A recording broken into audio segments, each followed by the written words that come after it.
ಕುರಿಗಾಹಿಗಳ ಹಿತರಕ್ಷಣಾ ಕಾಯ್ದೆ ಜಾರಿಗೆ ತರುವಂತೆ ಆಗ್ರಹಿಸಿ ಬಾಗಲಕೋಟೆ ಜಿಲ್ಲೆಯ ಜಮಖಂಡಿ ನಗರದಲ್ಲಿ ಕುರಿಗಾಹಿಗಳು ಕುರಿಗಳ ಸಮೇತ ಪ್ರತಿಭಟನೆಯನ್ನು ನಡೆಸಿದರು. ಜುಲೈ 9ರ ಮಧ್ಯಾಹ್ನ 12 ಗಂಟೆ ಸಂದರ್ಭ ಬಾಗಲಕೋಟೆ ಜಿಲ್ಲೆಯ ಜಮಖಂಡಿ ನಗರದ ದೇಸಾಯಿ ವೃತ್ತದಲ್ಲಿ ಕುರಿಗಾಹಿಗಳು ಕುರಿಗಳ ಸಮೇತರಾಗಿ ಆಗಮಿಸಿ ಪ್ರತಿಭಟನೆಯನ್ನು ನಡೆಸಿದರು.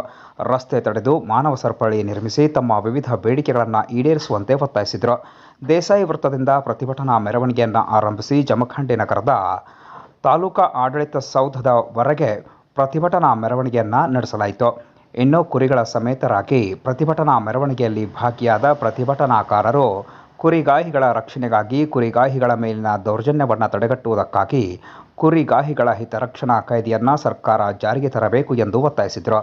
ಇದೇ ಸಂದರ್ಭದಲ್ಲಿ ಜಮಖಂಡಿಯ ಮಾಜಿ ಶಾಸಕ ಆನಂದ ನ್ಯಾಮಗೌಡ ಅವರು ಕೂಡ ಪ್ರತಿಭಟನೆಗೆ ಬೆಂಬಲವನ್ನು ವ್ಯಕ್ತಪಡಿಸಿ ಪ್ರತಿಭಟನೆಯಲ್ಲಿ ಭಾಗಿಯಾಗಿ ಮಾತನಾಡಿದರು. ತಾವು ಕೂಡ ಕುರಿಗಾಹಿಗಳೊಂದಿಗೆ ಇದ್ದು ಮುಖ್ಯಮಂತ್ರಿ ಸಿದ್ದರಾಮಯ್ಯನವರೊಂದಿಗೆ ಹಾಗೂ ಅರಣ್ಯ ಸಚಿವ ಈಶ್ವರ್ ಖಂಡ್ರೆ ಅವರೊಂದಿಗೆ ಚರ್ಚೆ ಮಾಡಿ ಆದಷ್ಟು ಬೇಗ ತಮ್ಮ ಬೇಡಿಕೆಗಳನ್ನು ಈಡೇರಿಸಲು ಪ್ರಾಮಾಣಿಕ ಪ್ರಯತ್ನವನ್ನು ಮಾಡುತ್ತೇನೆ ಅಂತ ಹೇಳಿದರು. ತದನಂತರ ಪ್ರತಿಭಟನೆ ವೇಳೆ ಮುಖಂಡರಾದ ಅರ್ಜುನ್ ದಳವಾಯಿ, ಯಲ್ಲಪ್ಪ ಹೆಗಡೆ, ಹೂವಪ್ಪ ಉಷಾಕರ್, ಸಂತೋಷ್ ಮಮದಾಪುರ್, ಕರಿಯಪ್ಪ ಬೀಳಗಿ ಮತ್ತು ರೈತ ಮುಖಂಡರಾದ ಹಣಮಂತ ಮಗದುಂ, ರಾಜು ನದಾಫ್ ಅವರು ಪ್ರತಿಭಟನಾಕಾರರನ್ನು ಉದ್ದೇಶಿಸಿ ಮಾತನಾಡಿದರು. ಬೇಡಿಕೆಗಳನ್ನು ಈಡೇರಿಸುವ ನಿಟ್ಟಿನಲ್ಲಿ ಸರ್ಕಾರ ಮುತುವರ್ಜನ ವಹಿಸಬೇಕು ಎಂದು ಆಗ್ರಹಿಸಿದರು. ಈ ಸಂದರ್ಭದಲ್ಲಿ ಮುಖಂಡರಾದ ಹನುಮಂತ ಯಮಗಾರ್, ನಾಗಪ್ಪ ಹೆಗಡೆ, ಪ್ರಶಾಂತ್ ವಾಲೆನ್ನವರ್, ರಾಮಣ್ಣ ಕಡಕೋಳ್ ಸೇರಿದಂತೆ ಅನೇಕರು ಉಪಸ್ಥಿತರಿದ್ದರು. ಇನ್ನು ನಗರದಲ್ಲಿ ಯಾವುದೇ ರೀತಿಯ ಅಹಿತಕರ ಘಟನೆಗಳಿಗೆ ಅವಕಾಶ ಕೊಡದಂತೆ ಮುನ್ನೆಚ್ಚರಿಕೆ ಕ್ರಮವಾಗಿ ಜಮಖಂಡಿಯ ಸಿಪಿಐ ಮಲ್ಲಪ್ಪ ಮಡ್ಡಿ ಅವರ ನೇತೃತ್ವದ ಪೊಲೀಸ್ ತಂಡ ಬಿಗಿ ಪೊಲೀಸ್ ಬಂದೋಬಸ್ತ್ ವ್ಯವಸ್ಥೆಯನ್ನು ಕಲ್ಪಿಸಿತ್ತು.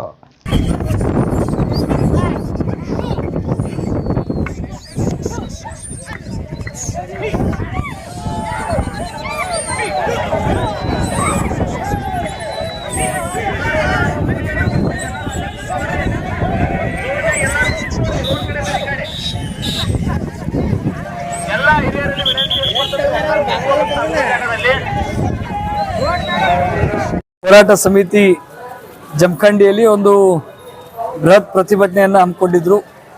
ಕಾರಣ ಇವತ್ತು ಕುರಿ ಮೇಯಿಸಲಿಕ್ಕೆ ಸಾಕಷ್ಟು ತೊಂದರೆಗಳನ್ನು ಅವರು ಅನುಭವಿಸ್ತಾ ಇದ್ದಾರೆ. ವಿಶೇಷವಾಗಿ ಇವತ್ತೇನು ಅರಣ್ಯ ಇಲಾಖೆಯಲ್ಲಿ ಏನು ಖಾಲಿ ಜಾಗಗಳದಾವ ಅಲ್ಲಿ ಕುರಿ ಮೇಯಿಸ್ಲಿಕ್ಕೆ ತೊಗೊಂಡು ಹೋದ್ರೆ ಅರಣ್ಯ ಇಲಾಖೆಯವರು ಅವ್ರಿಗೆ ಸಾಕಷ್ಟು ತೊಂದರೆಗಳನ್ನು ಕೊಡುವಂಥದ್ದನ್ನು ನಾವು ಕಾಣ್ತೀವಿ. ಹೀಗಾಗಿ ಈ ಕುರಿಗಾಯಿಗಳಿಗೆ ಈ ಕುರಿ ಮೇಯಿಸುವಂಥ ಕಾರ್ಯಕ್ಕೆ ಸಾಕಷ್ಟು ಅಡಚಣೆ ಆಗ್ಲಿಕ್ಕದು. ಈ ಒಂದು ಸಂದರ್ಭದಲ್ಲಿ ನಾನು ಅವ್ರು ಮಾಡಿರುವಂಥ ಒಂದು ಪ್ರತಿಭಟನೆಗೆ ಬೆಂಬಲವನ್ನು ಸೂಚಿಸಲಿಕ್ಕೆ ಬಯಸ್ತೀನಿ ಮತ್ತು ಸರ್ಕಾರ ಕೂಡ ಇದಕ್ಕೆ ಶಾಶ್ವತವಾದಂಥ ಒಂದು ಪರಿಹಾರವನ್ನು ಕಂಡುಹಿಡ್ಕೊಳ್ಳುವಂಥ ಕೆಲಸ ಆಗಬೇಕಾಗಿದೆ. ಈ ಒಂದು ಸಂದರ್ಭದಲ್ಲಿ ನಾನು ಕೂಡ ಅರಣ್ಯ ಇಲಾಖೆಯ ಸಚಿವರಾಗಿರ್ತಕ್ಕಂಥ ಖಂಡ್ರೆ ಸಾಹೇಬರಲ್ಲಿ ಮನವಿ ಮಾಡ್ಕೋತೀನಿ.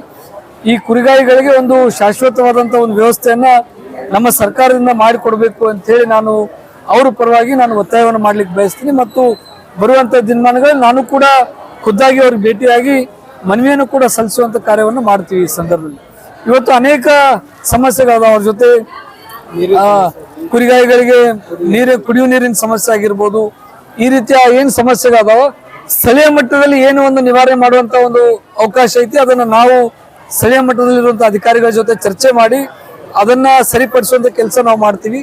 ಮತ್ತು ಇನ್ನು ರಾಜ್ಯ ಮಟ್ಟದಲ್ಲಿ ಏನು ಒಂದು ಪರಿಹಾರವನ್ನು ಕಂಡುಕೊಳ್ಳೋದೈತಿ ಅದನ್ನ ಸಚಿವರು ಮತ್ತು ಮಾನ್ಯ ಮುಖ್ಯಮಂತ್ರಿಗಳು ಈ ಒಂದು ಸಮಸ್ಯೆಗೆ ಸ್ಪಂದಿಸಿ ಆ ಒಂದು ಪರಿಹಾರವನ್ನು ಕಂಡುಕೊಳ್ಳುವಂತ ನಿಟ್ಟಿನಲ್ಲಿ ಅವರು ಕೂಡ ಸ್ಪಂದಿಸಬೇಕು ಅಂತ ಹೇಳಿ ನಾನು ಒತ್ತಾಯ ಮಾಡ್ಲಿಕ್ಕೆ ಬಯಸ್ತೇನೆ. ಜಮಖಂಡಿ ತಾಲೂಕಿನ ಕುರಿಗಾರರ ಹಿತರಕ್ಷಣಾ ವೇದಿಕೆ ಅಂತ ಹೇಳಿ ಇವತ್ತ ನಾವು ಸ್ಟ್ರೈಕ್ ಮಾಡಿದೀವಿ. ಯಾಕಪ್ಪ ಅಂದ್ರೆ ಕುರಿಗಾರಿಗೆ ಏನಪ್ಪ ಅಂದ್ರೆ ಅವ್ರಿಗೆ ಎಲ್ಲಿ ಏನು ಆಸರೆ ಇಲ್ಲ, ಆಸರೆಯಿಂದ ಕುರಿ ಮೇಯ್ಸಕ್ಕೂ ಫಾರೆಸ್ಟ್ ಬಿಡಂಗಿಲ್ಲ. ಅದಕ್ಕೆ ನಾವೇನು ಒತ್ತಾಯ ಹೆಚ್ಚು ಮಾಡ್ಬೇಕಂದ್ರೆ ಎಲ್ಲೆಲ್ಲಿ ಫಾರೆಸ್ಟ್ ಇದಲ್ಲ ಅಲ್ಲಿ 50 ಎಕರೆ ಆಗಲಿ 25 ಎಕರೆ ಆ ಕುರಿಗಾರಿ ಸಂಖ್ಯೆ ನೋಡಿ ರಿಸರ್ವ್ ಫಾರೆಸ್ಟ್ ಮಾಡ್ಬೇಕಂತೇಳಿ ಸಿದ್ದರಾಮಯ್ಯ ಸಾಹೇಬರಿಗೆ, ಖಂಡ್ರೆ ಅವರಿಗೆ ನಾವು ಒತ್ತಾಯ ಮಾಡ್ಬೇಕು.